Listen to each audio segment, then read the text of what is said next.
टुकड़े करके फेंक दिया। एक भाई ने जमीन के पीछे भाई को मार दिया। पढ़ी लिखी सुंदर बेटी का 1 महीने बाद ही ससुराल में विवाद हो गया, संवाद हो गया। केवल सारी चीजों का एक ही निचोड़ है कि आज के माता पिता केवल वही ज्ञान देते जैसा तुलसीदास जी ने रामचरितमानस में, रामायण में तुलसी बाबा ने कहा कि कलयुग के लोग केवल अपने बच्चों को वही पढ़ाई कराएंगे जिसमें खूब कमाई हो और सुंदर कोठी कार, सुंदर आनंद मिले, बस यही जानते हैं। बोले माता पिता बालक ने पढ़ा, माता पिता बालक ने पढ़ा, माता पिता बालक ने पढ़ावई, माता पिता बालक ने पढ़ावई, उदर भरे सोई जतन सिखा, उदर भरे सोई जतन सिखावई, माता पिता बालक ने पढ़ावई, माता पिता बालक ने पढ़ावई। मैं नहीं, काकभूषण जी कलयुग के माँ बाप की चर्चा करते हैं। मात पिता बालक ने पढ़ावई, उदर भरे सो जतन सिखावई। उदर पेट को कहते हैं। किसी तरह खूब कमाई हो, खूब ऐश आराम मिले, बढ़िया कमाई हो, कोठी कार हो, बस यही आज के माँ बाप का केवल संकल्प रह गया है। लेकिन वही डॉक्टर, इंजीनियर, बड़े से बड़ा नेता, अभिनेता, प्रचेता, इतनी बढ़िया डिग्रियां प्राप्त करने, करोड़ों रुपए काम कमाई करने के बाद भी गृहस्थ जीवन को सुखमय आनंदमय नहीं बना पा सकता है,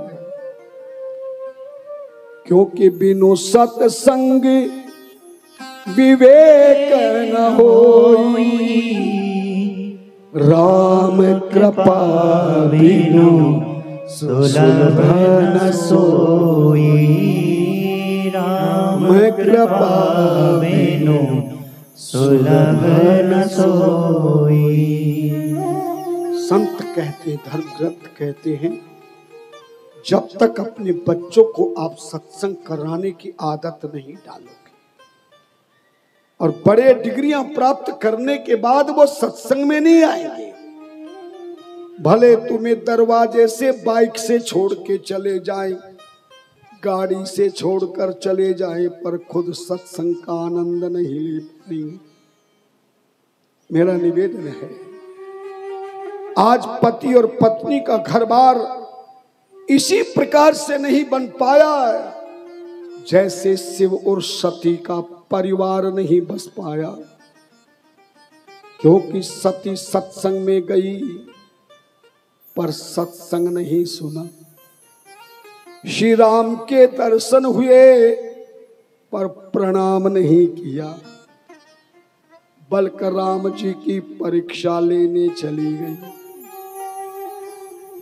आज 90% हमारी संतान इसीलिए बिगड़ रही है। भले वो कितना धन कमा रही हो, चाहे विदेशों में जा रही हो, पर ना तो माता पिता की वो सेवा करते हैं, ना अपने बड़ों का कहना मानते हैं। झूठ ही खाना, झूठ ही लेना, झूठ ही भोजन, झूठ चबेना। ये बात तुलसीदास जी की रामायण 400 वर्ष पहले कह दी। आज शादी ब्याह में जाते हो ना, ऐसे हम भोजन करते हैं जूते पहनकर, चप्पल पहनकर, खड़े खड़े। हम इंसान होकर पशु की भांति शास्त्र विधि को छोड़कर भोजन करते हैं। रात्रि का भोजन होता है। हमारे यहां भोजन का समय असलियत में अगर कहा जाए तो दिन का भोजन केवल 12 बजे तक कर लेना चाहिए। क्यों कर लेना चाहिए बताया था। सूर्य उदय से 3 घंटे तक भगवान सूर्य पूर्व दिशा में रहते हैं। इन 3 घंटों में पूर्व दिशा में देवता जो निवास करते हैं उनकी पूजा पाठ जप तप यज्ञ हवन अनुष्ठान का समय होता है। और दूसरे प्रहर में 9 से 12 बजे तक सूर्य अग्नि दिशा में रहता है। और अग्नि का काम क्या है? कभी यज्ञ कराना हो, घर में हवन कराना हो या भंडारे का भोग लगाना हो तो 9 से 12 के बीच में भोग लग जाना चाहिए। अग्नि से ही भोजन बनता है। और भोजन भी धर्म शास्त्रों के अनुसार हमारे पेट में, प्रत्येक पुरुष स्त्री पुरुष के पेट में एक जठराग्नि होती है जिसको हम भूख कहते हैं। ये जो भूख लगती है ना, ये हमारे पेट में जठराग्नि प्रज्वलित होती है। और इस जली हुई जठराग्नि में हम भोजन का एक एक ग्रास आहुति के रूप में शरीर के स्वस्थ मस्त रहने के लिए देते हैं। और जैसे ही वो अग्नि पूर्ण खुराक प्राप्त कर लेती है फिर हमारा भोजन बंद हो जाता है, पूर्ण आहुति होती है। ध्यान देना, सही समय अगर भोजन का है तो जब तक सूर्य आग्नेय दिशा में रहे तब तक हमें रसोई बनाने का और भोजन करने का, अग्नि से ही भोजन बनता है और जठराग्नि को ही आहुति दी जाती है। ध्यान देना, समय सही यही है। कहीं भी आप किसी तीर्थ में चले जाना जहां सन्यासी संत रहते हैं, देखना उनका 12, साढ़े 12 बजे 1 बजे तक रसोई बंद कर दी जाती है। 12 बजे 11 बजे से भोजन प्रारंभ हो जाता है।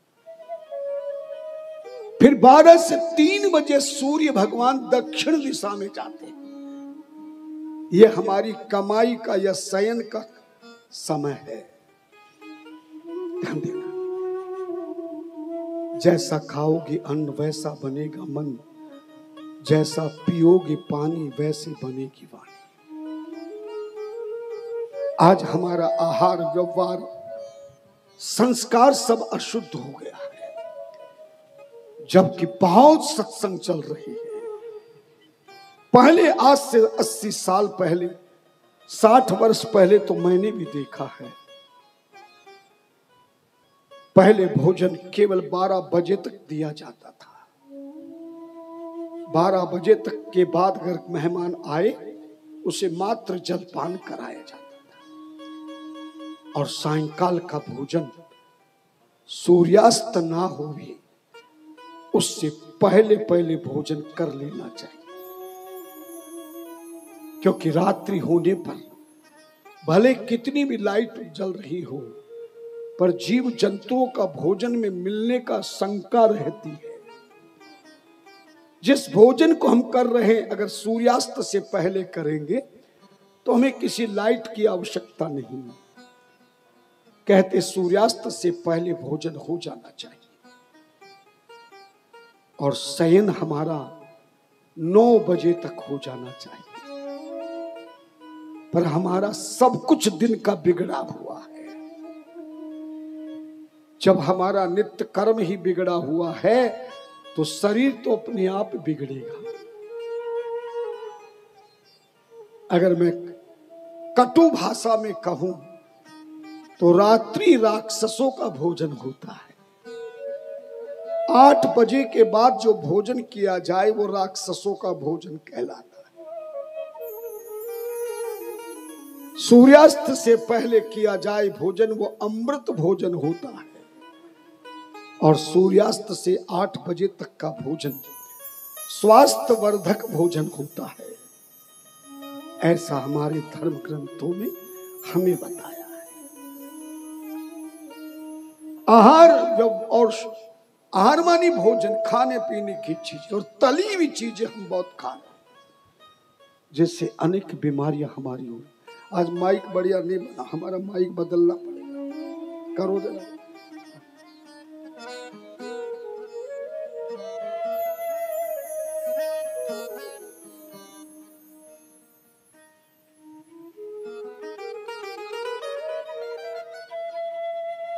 हरिओम हरिओम। देखो अपने को पहचानता है ना, अपना तो अपना ही होता है।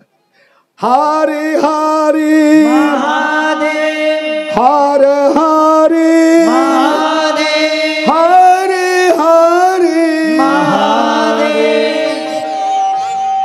धन्यवाद। और ये जितना भी ज्ञान है वो सत्संग से मिलता है। सती जी की जिंदगी में एक ही चीज की कमी रही कि माता पिता ने सत्संग नहीं कराया, और बिना सत्संग के सती जी शादी के बाद पति के कहने पर पति के साथ में कुंभज ऋषि के यह कथा नहीं सुन पाई, जिसका परिणाम कल की कथा में आपको बताया। प्रभु श्री राम जी दंडक वन में मिले, इन्हीं आपके जन्म। हरि ठीक से करो। धन्यवाद। सूत जी कहते हैं, ऋषियों शिव जैसे अंतर्यामी भगवान सती जानती है शिव अंतर्यामी है, कभी झूठ नहीं बोलते, जो बोलेंगे सत्य बोलेंगे।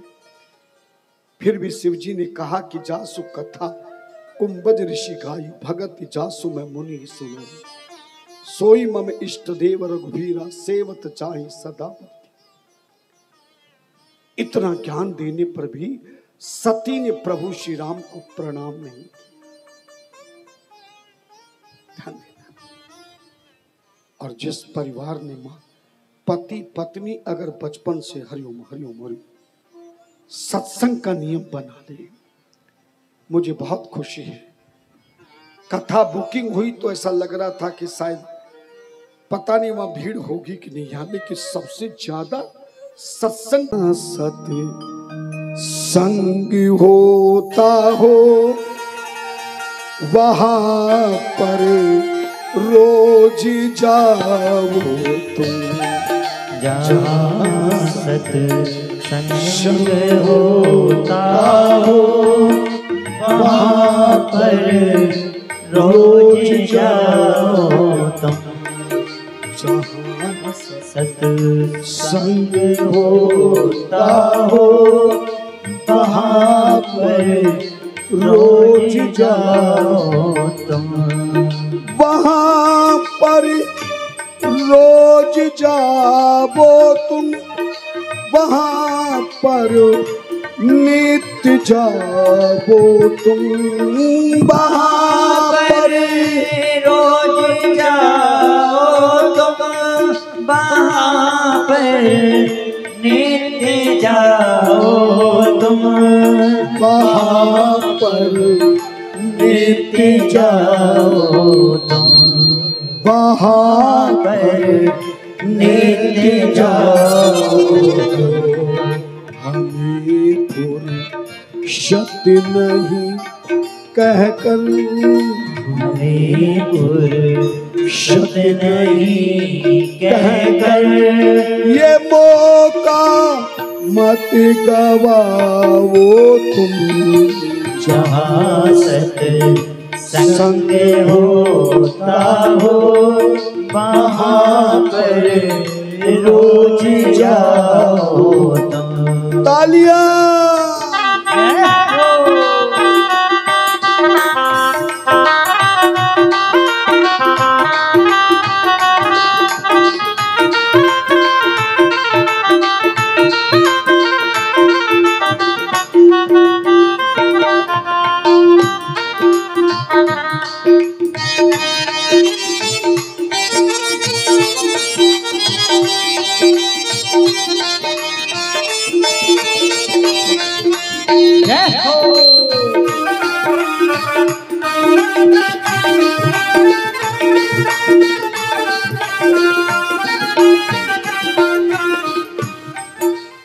लोग कहते हैं, बच्चे कहते, बेटा बेटी कहते, ये तो उम्र बड़ी उम्र वाला व्यक्ति सत्संग करेगा,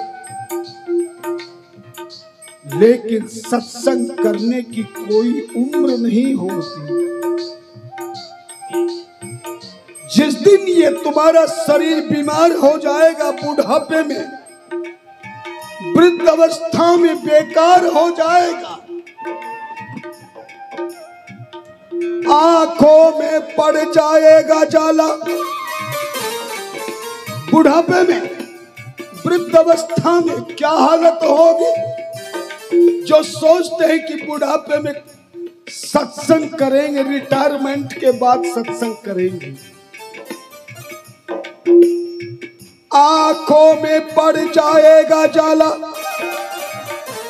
कानों में लग जाएगा ताला, नाक से बहेगा नाला, लाठी से पड़ेगा पाला, तेरी जरा जिंदगानी में। ये जरा शब्द उर्दू का शब्द है और जरा का अर्थ होता बुढ़ापा, वृद्ध अवस्था। आंखों में पड़ जाएगा जाला, कानों में लग जाएगा ताला, नाक से बहेगा नाला, लाठी से पड़ेगा पाला, तेरी जरा जिंदगानी में। और क्या होगा बुढ़ापे में? खड़े खड़े करोगे मल मूत्र त्याग, घुटने खराब हो जाएंगे, तो खड़े खड़े करोगे मल मूत्र त्याग, और पड़े पड़े चारपाई पे थूकते रहोगे थूकदानी में।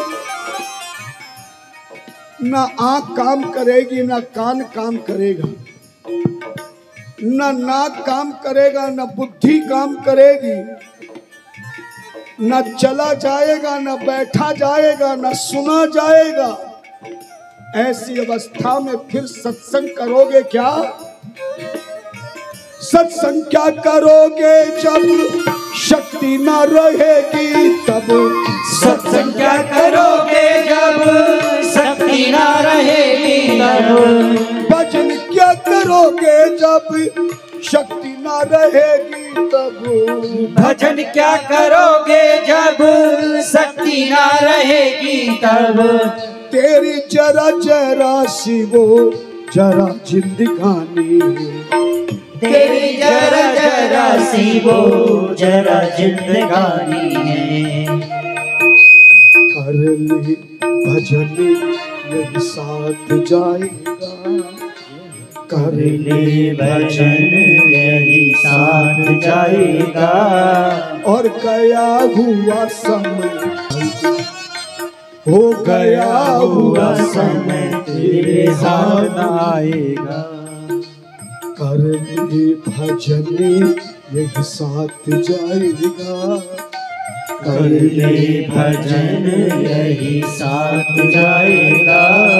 हो गया हुआ समय तेरे हाथ में आएगा, गया हुआ समय तेरे हाथ आएगा। गया हुआ समय तेरे हाथ में आएगा, गया हुआ समय तेरे हाथ न आएगा। गया हुआ समय तेरे हाथ में आएगा, गया हुआ समय तेरे हाथ न आएगा। आखिर में बंदे तू पछताएगा, आखिर में बंदे तू पछताएगा। सब कुछ यहीं पर छोड़ जाएगा, सब कुछ यहीं पर छोड़ जाएगा।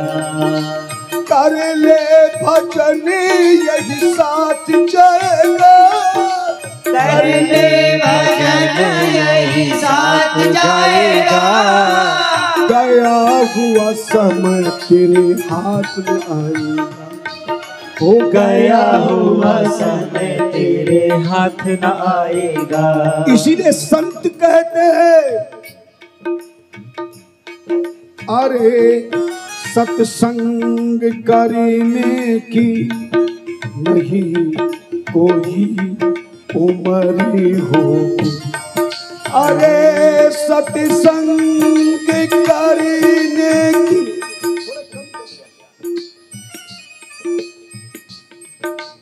जहाँ सत्संग होता है वहाँ पर रोज जाए। जहाँ सत्संग होता है वहाँ पर रोज जाओ तुम। अरे सत्संग करने की नहीं को ये उम्र होती। अरे सत्संग करने की नहीं कोई उम्र होती। अमर यह दीप है इसकी कभी बुझती नहीं ज्योति। कभी बुझती नहीं ज्योति। कभी बुझती नहीं ज्योति। इसी ज्योति से जीवन की इसी ज्योति से जीवन की सदा ज्योति जगावो तुम। जहाँ सत्संग होता है वहाँ पर रोज जाओ तुम। जहाँ सत्संग होता हो वहाँ पर नित्य जाओ तुम।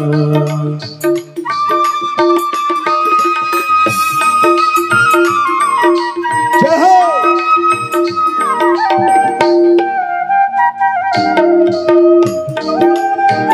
आनंद लीजिए।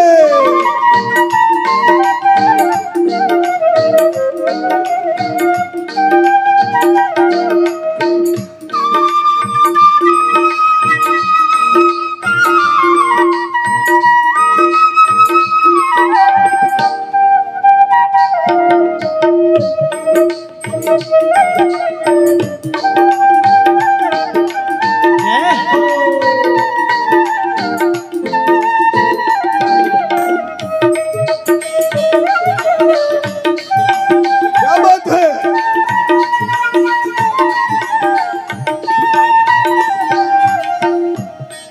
ध्यान देना,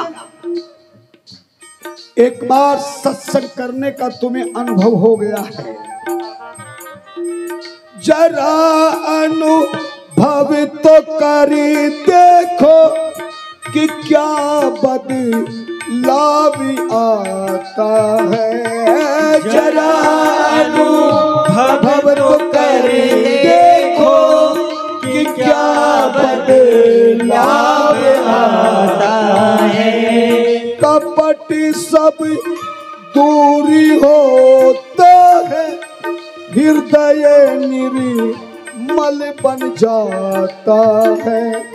हृदय निर्मल बन जाता है। हृदय निर्मल बन जाता है। इन्हीं सत्संगियों के संग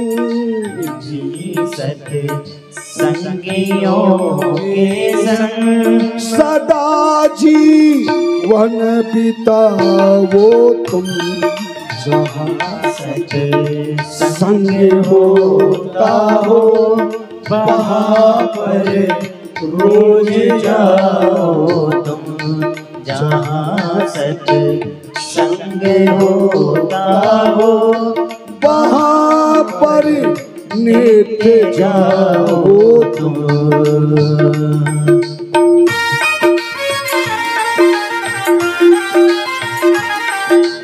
जय हो।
और ध्यान देना,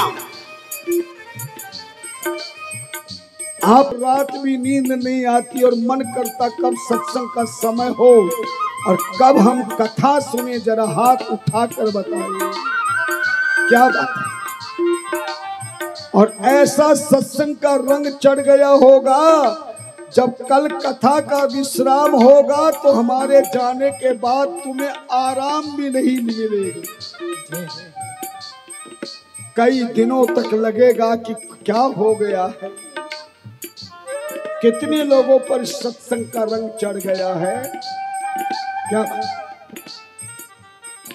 चढ़े एक बारी फिर उतरे नहीं सत संग का ये रंग। चढ़े एक बारी फिर उतरे नहीं सत संग का ये रंग। बिना प्रभु कृपा से मिलता नहीं सत संगियों का संग।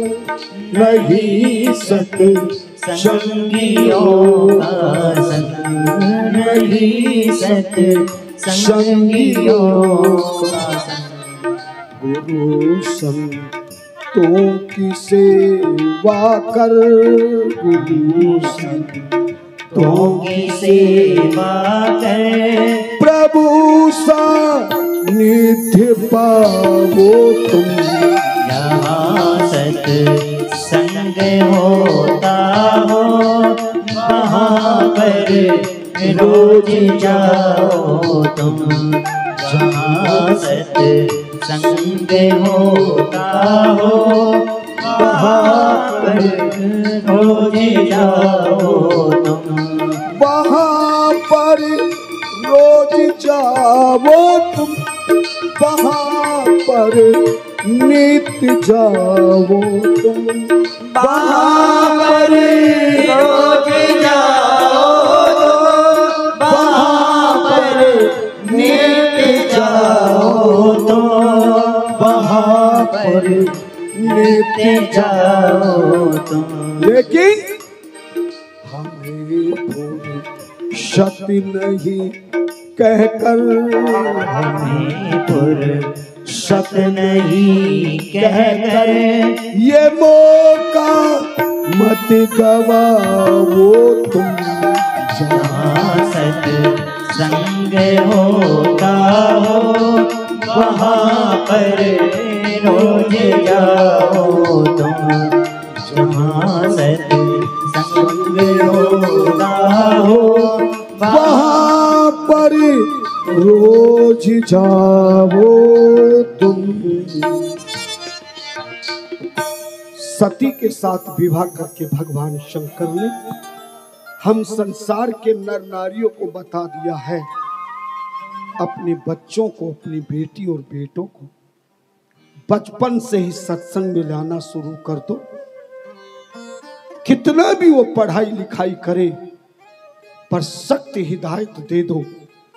जब जब भी तुम्हारी छुट्टी का समय हो, जब जब भी समय मिले, तुम्हें सत्संग अवश्य करना है, या किसी समिति के साथ मिलकर तन मन धन सेवा करते हुए संतों को बुलाकर सत्संग कराते रहना।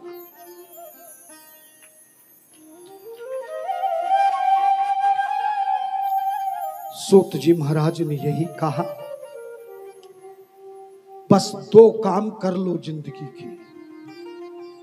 पहला, अपने बच्चों को सत्संग में लाना सिखा दो, आदत डाल दो। जैसे स्कूल में शुरू में बच्चा नहीं जाता है, देखा होगा रोता है, पहली बार प्ले स्कूल में भेजोगे, बेटा हो या बेटी रोएगा, मैं नहीं जाऊंगा, मैं नहीं जाऊंगा।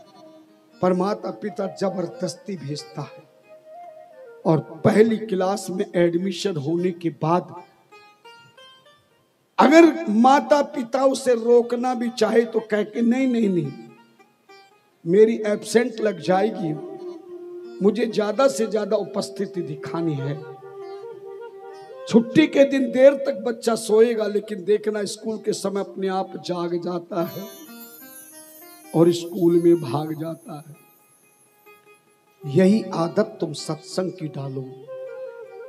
जिस पति पत्नी की जिंदगी में सत्संग आ गया ना, मैं आपको वचन देता हूं, उस परिवार में कभी न झगड़ा होगा, न रगड़ा होगा, न रगड़ा तगड़ा होगा। क्योंकि उन दोनों पति पत्नियों की बुद्धि एक जैसी होगी। एक को गुस्सा आ गया तो दूसरी शांत रहेगी, और पत्नी को गुस्सा आ गया तो पति शांत हो जाएगा। कोई नुकसान हो जाएगा तो दोनों आपस में मिलकर के धैर्य बंधेंगे। कोई कष्ट आएगा तो दोनों मिलकर सहयोग करेंगे। कर्ज हो जाए या फिर काम ना चले, पैसे की कमी भी हो जाए, तो पत्नी के नाम से पहले ही धर्म शब्द लगा है। दुनिया में किसी नाते के साथ धर्म नहीं लगा है।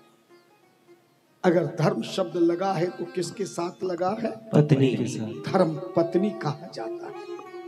पति को धर्म पति नहीं कहते, सास को धर्म सास नहीं कहते, भाई को धर्म भाई नहीं कहते, बहन को धर्म भाई नहीं कहते। क्योंकि धर्म पत्नी के साथ धर्म इसलिए होता है कि विवाह से पहले कोई भी व्यक्ति यजमान नहीं बन सकता, विशेष तौर से मेहमान नहीं बन सकता, उसका जीवन प्रवान नहीं चढ़ सकता। शादी के बाद ही जब धर्म पत्नी आती है, तब वो धर्म कर्म करने योग्य पुरुष बन जाता है। अभी बनाइए, ध्यान देना। यजमान भी बैठे हैं तो बिना पत्नी के नहीं बनते। तेलुगु आदि रामायण हरिओम हरिओम बना नहीं है। आज क्या हो गया? हाँ, ध्यान देना। हरिओम हरिओम। सो जी महाराज कहते हैं, ऋषियों, सत्संग ही जीवन का सबसे बड़ा सार है। और धर्म पत्नी और पति का जब प्रेम होगा आपस में, तो लक्ष्मी की कमी नहीं होगी, सुख की कमी नहीं होगी, सम्मान की कमी नहीं होगी, और बिना बुलाए तुम्हारे घर में मेरे प्रभु शिव के दरबार की कमी नहीं। जहां सुमति तह संपत्ति नाना, जहां कुमति तह निपति निधाना। ध्यान देना। वही सती दूसरे जन्म में पार्वती बनती है।